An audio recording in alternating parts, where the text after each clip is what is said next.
Hey guys, welcome back to my channel. For today's vlog guys, gawa tayo ng review ng ating Kia Sonet after 9 months.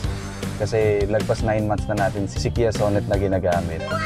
Ano ba yung mga na-experience ko bilang first owner of Kia Sonet? Ano yung pros and cons? And ano yung what I like the most? By the way guys, this is not sponsored by any brands, lalo na ng Kia. And sa mga aspiring Sonet owners, panoorin nyo to guys. Sa mga bago pa lang sa channel ko guys, yan, ang mga ginagawa nating content is about Sonet dahil ito yung unit natin. Ine-enjoy natin having this kind of car. Lalo na isa tayo sa mga first owner nung nilabas to nung last June 2024. Let's go guys. Time check. Ano na ngayon? 7:25. 6:47 AM. April 1. Holiday ngayon dito. Nasa Eastwood tayo.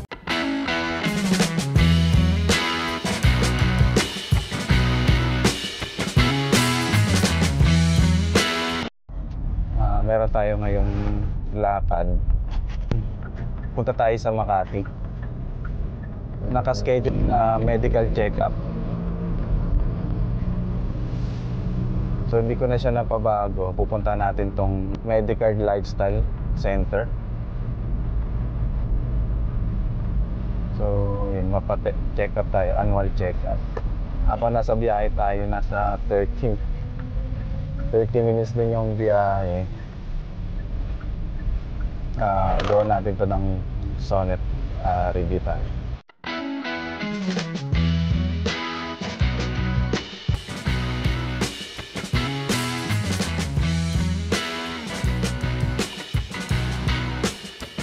Ang unang mga kino-consider natin kapag bumibili tayo ng sasakyan, 'di ba? Tinitingnan natin yung performance niya, kung worth the price ba siya. Kasi minsan kapag tayo may trust issue tayo, pagka mas mura siya compared sa other type of vehicles, mapapaisip tayo, kaya lang yan mura kasi nga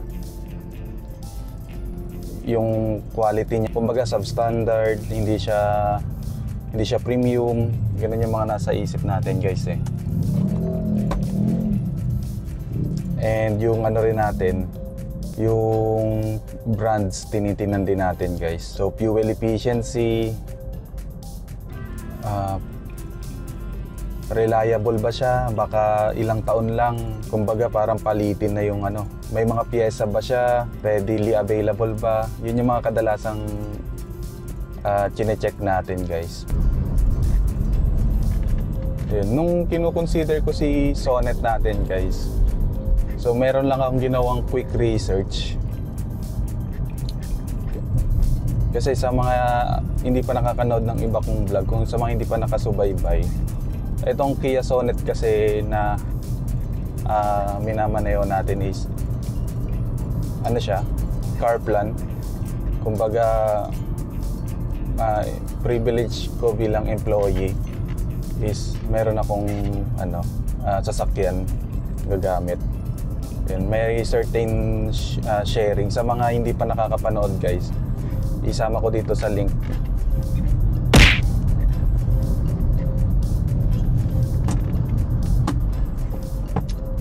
Galing kasi ako sedan type of na vehicle, and yung mga na-experience ko is yung underpower, lagi ako nagagater, sumasayad yung ilalim ko. Kaya nung pinili ko si Sonet guys, nakita ko mataas yung ground clearance niya. Siya yung competitive sa market.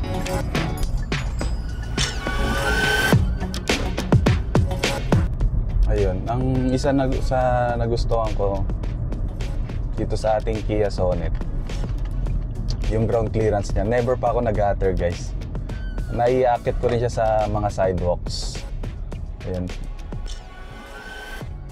Kaya na-enjoy ko yung paggamit natin sa Sonet natin.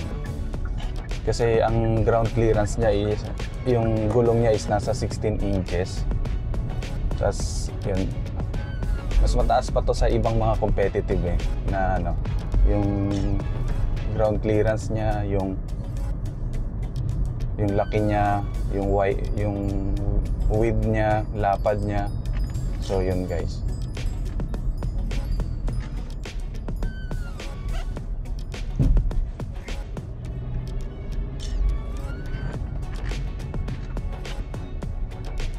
Yan.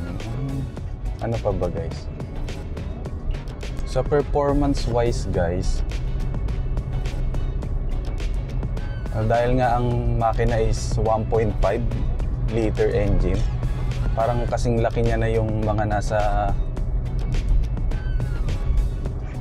yung sa makina niya, yung power niya parang kagaya na ng mga 7-seater na sasakyan. So tapos to think na 5-seater lang siya, talagang no-brainer guys. Sobrang ganda ng power niya. Hanggang ngayon ano siya, talagang consistent yung binibigay niyang power. So kaya natin to sa akyatan. So try na natin to sa Tagaytay eh, kapag may chance na. Kapag may chance na guys, punta tayo Baguio. Yun yung bucket list natin ngayong taon eh, Baguio and or Bicol.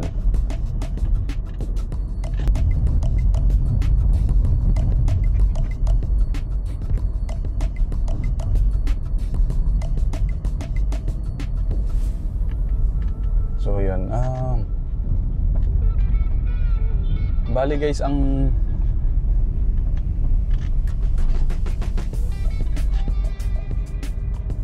sasabihin ko is based on my own experience.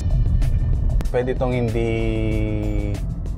ganun ang experience nyo, pero generally ito yung mga experience natin. Yung suspension niya guys, alam nyo naman, dito sa Pinas, kumbaga hindi pa sira yung kalsada, nasisira na. Pero yun, and yung travel, yung mga pinupuntahan natin guys is, diba, taga Montalban Rizal tayo. Ang tawag ko nga doon Montalbounce. And kapag papunta sa Eastwood, yung kalsada is hindi ganun ka-even. So may mga tag-tag din, and minsan sinasama natin si baby. Masasabi ko guys, sobrang ano niya, reliable when it comes to suspension. Hindi siya matagtag. Yun yung plus factor guys.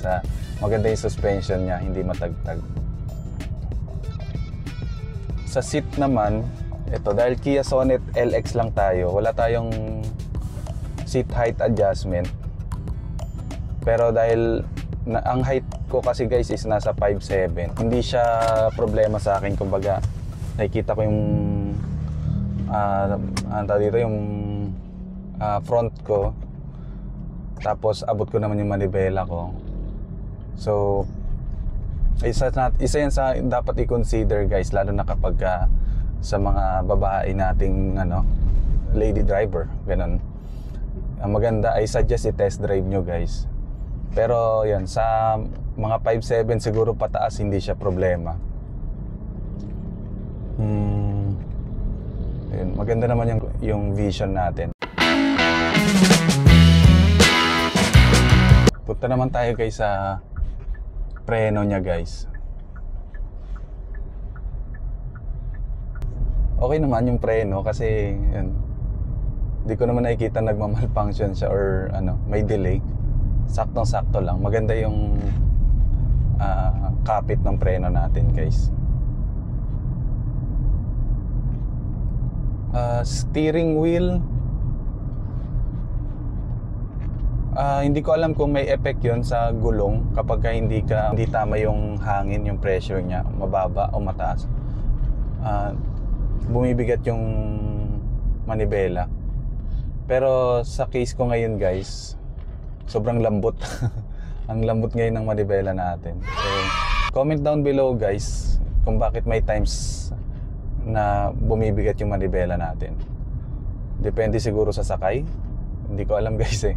Pero right now, maganda yung natin, yung maneuvering ng manibela. Ayun, isa pa sa nagustuhan ko guys is tahimik yung makina natin. So hindi alam natin hindi siya underpower or parang bitin yung kailangan niya mag-extra effort, lalakas, kumbaga maingay yung makina. Pero sa atin guys, kahit konting apak lang ng ng accelerator, and binibigay niya na talaga yung power. Tahimik. And maganda yung experience natin.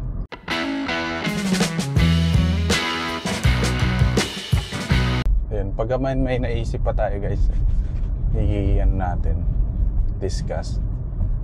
Pero yun, ano naman yung parang list na hindi ko gusto, or yung kumbaga parang sa tingin ko cons siya.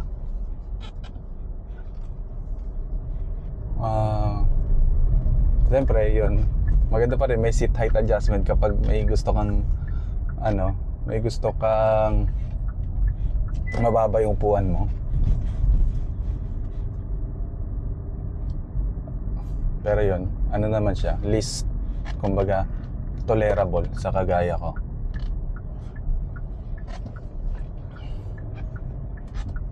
And yung ano ko is, dahil hindi naman tayo high variant or top of the line. So, yung headlight natin is hindi pa LED. So, ano pa siya? Halogen. Mas madilim siya sa gabi. Kumbaga hindi ako sanay dati naka LED fog lamp. Pero ngayon nanibago ako nung mga unang araw ko kay Sonet. Kapag nagda-drive ako ng gabi,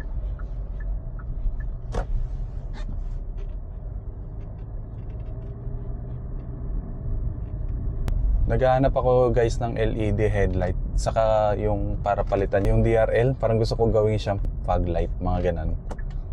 Comment down below guys kung meron kayong recommended.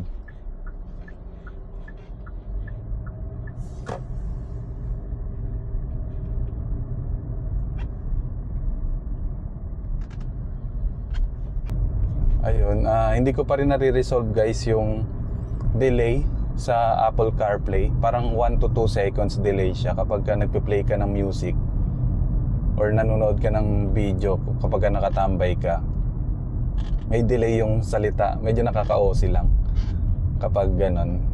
Pero yun, tolerable naman. Sa fuel efficiency naman guys, so given na given na mataas yung makina niya and 5-seater lang siya, expect talaga na mas malakas yung gasolina niya kapag from one point to another ka lang na mga siguro 10 kilometers pababa lang yung pinupunta mo, parang malakas siya sa gas pag ganun. Pero matitest natin siya kapag sa mga long drive sa highway, tumataas pumapalo tayo ng 20 kilometers per liter.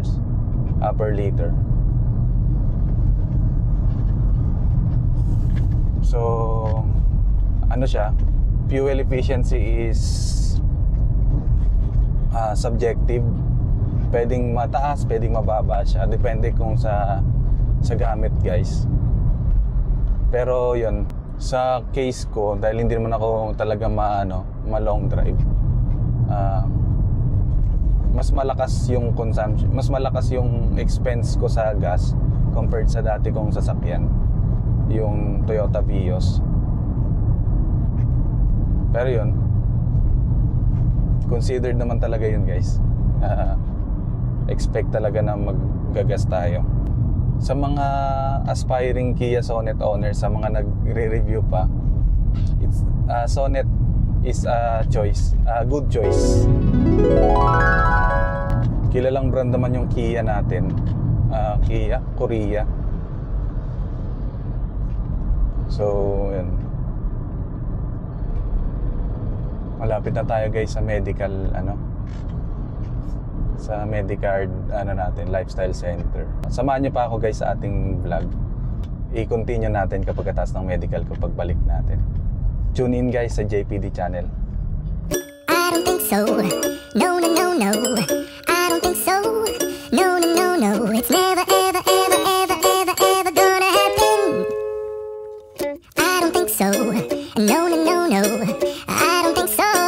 No, no, no, no. It's never, ever, ever, ever, ever, ever gonna happen. I don't think so. No, no, no, no. Tapos na. Ganda vida. Sa physical exam, nakuha na rin tayo ng dugo, guys. And yung urinalysis sa stool, tapos na.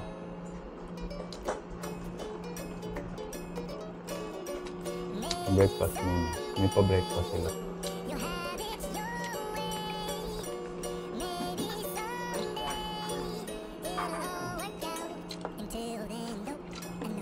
So, tapos nito, treadmill test sa dental.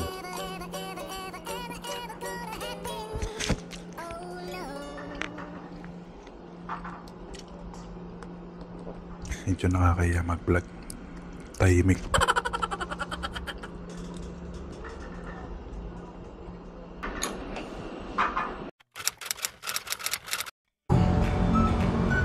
Hey guys, tapos na tayo sa medical. Nakakapagod yung treadmill.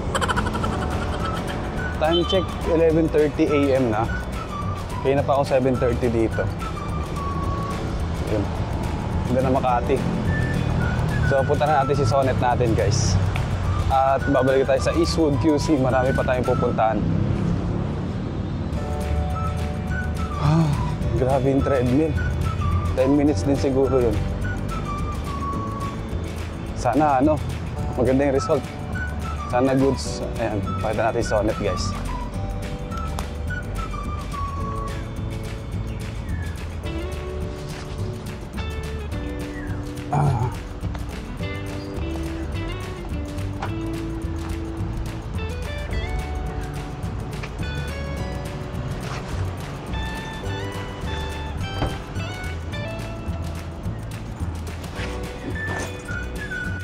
Balik na tayo sa Eastwood.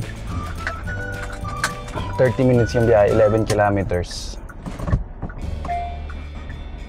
So, yan. Atras tayo.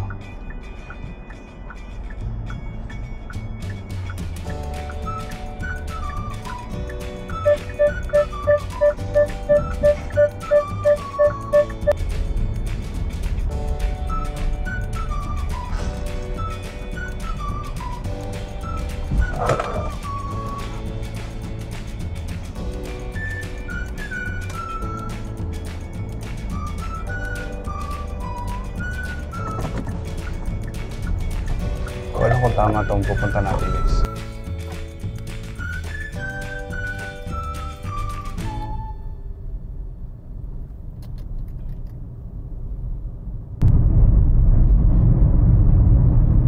Ayun, saan na ba tayo natigil, guys? Ayun. Pagpasensyahan nyo na ako, guys, kasi first time ko pumunta sa Makati dito sa medical namin. And naagaw yung atensyon ko kung tama pa ba yung nilikuan, kinaliwaan. Kaya napuputol, guys. Kaya hindi kagaya nung kabisado natin yung Eastwood, Montalban. So kahit hindi ko natingnan tong Waze, pero every now and then tinitingnan ko eh. So anyways, guys, yan, tapos na tayo sa medical. At ayun, gawa na tayo ng content natin. Naputol tayo doon, guys, sa yung parang yung mga parang list na gusto ko, parang yun, I don't like the most. Ayun, sa mga bago pa lang sa channel ko, ayun, nireport ko na itong bintana natin is nag-stack up, hindi natin maitaas. Pagka nababa na natin, tas hindi na natin matataas. Pero yun, ang quick naman ng response ng ating Kia Philippines. Salute sa mga agent, lalo na sa agent ko sa Kia New Manila, saka sa Kia Acropolis. So sobrang customer service oriented.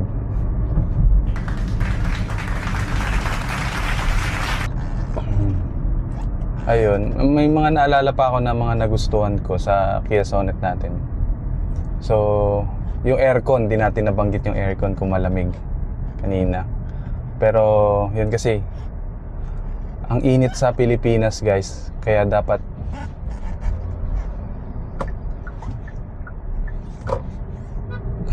may tayo. Yung aircon is tinitingnan natin yung quality.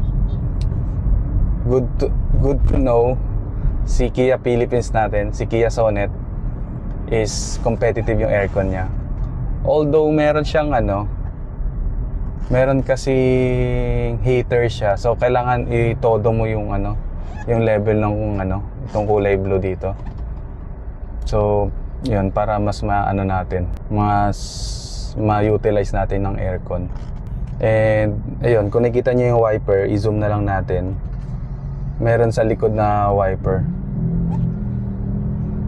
Kasi yung ibang mga sasakyan guys, walang wiper sa likod. So maganda yan. And yung wiper natin, meron tayong intermittent low, may intermittent high.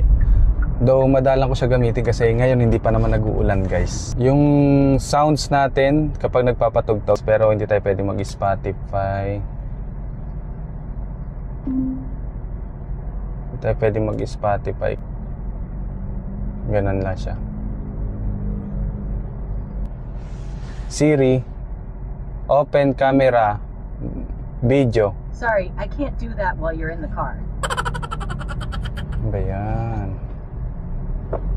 Hindi na naman magawa.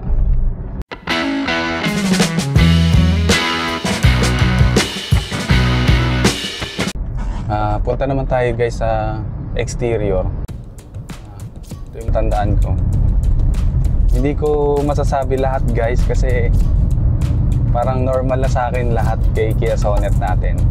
Kumbaga everything na meron siya, talagang satisfied ako.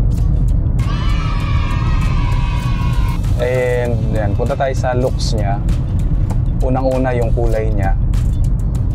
Marami pa rin nagtatanong guys kung bakit daw yung LX ko itim, saan daw ako nagpagawa ng two-tone, parang ganon. Tapos bakit nga may ganon ako. So lagi ko naman sinasabi guys sa mga hindi pa natin, mga bagong pa lang subscriber or searching for Kia Sonet reviews, nakuha natin itong si Kia Sonet first batch. Isa tayo sa mga early batches. June 5 o June 4 siya ni-launch yung Kia Sonet. And yun, May pa lang nagpapareserve na tayo ng unit. And dumating sa Kia New Manila yung release June 14. So June 14 ko rin siya nakuha. So ayun, talagang pinilit ko magkaroon ng two-tone para naman kahit hindi tayo top of the line variant, merong something pang rin tayo, may edge tayo sa ibang mga Kia Sonet na owner natin. So nagdagdag lang ako ng 15,000 on top. Kumbaga kailangan bayaran agad yung 15,000. Hindi mo siya pwede isama sa monthly amortization. So para maging two-tone tayo. And I'm proud ako guys kasi sa ORCR natin naka-registered talaga siya. So kapag pinakita yung ORCR ng Kia Sonet unit natin, nakalagay doon na Snow White Pearl with black, parang ganun. Gusto ko rin tong infotainment natin guys. Ayan, 8 inches na siya. Tapos hindi siya yung typical na parang nakalubog. Ayoko kasi nung nakalubog parang ang liit-liit nung natin. So ayan, gusto ko rin tong instrument cluster natin guys. Sana kita digital na, kita mo talaga yung speed mo, basang-basa mo, nasa 54, 55 tayo. Hindi kagaya nung parang nakaano pa siya. Yung anong tawag doon, yung parang metro pa. Ikaw magtatansya kung nasa ang range ka na. Ito digital, kita talaga kung ano yung speed mo.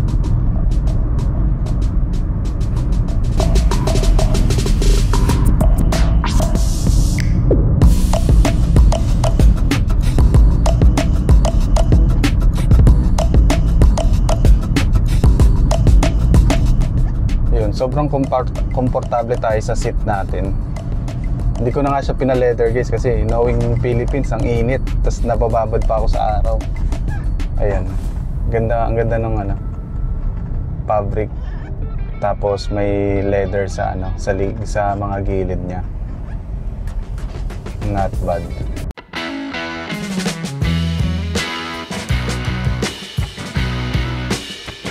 So, yun. Overall guys, worth the price ba si Kia Sonet natin? For me, in my own standpoint, point of view, talagang ano, sulit si Kia Sonet natin. Basta alagaan sa tamang ano, sa tamang preventive maintenance, sundin natin yung periodic maintenance. Every 6 months or every 10,000 kilometers, yun, pa-check natin. Whichever comes first, yun yung maganda guys. So yun, sobrang ano, smooth, sulit siya. Nung nakuha ko kasi to 868,000, tapos may 50,000 na discount. So parang lumalabas 819,000 na lang, parang ganun. 819,000. So yun, lapit na tayo sa Eastwood guys. So yun muna guys, tune in sa ating mga JPD content, lalo na itong Kia Sonet content natin kasi yan, gamit natin itong sasakyan. Ayun, subaybayan nyo guys ang ating JPD uploads. Sa mga hindi pa naka-subscribe guys, pahit na subscribers button natin dito. So yan, thank you guys, ingat, bye bye.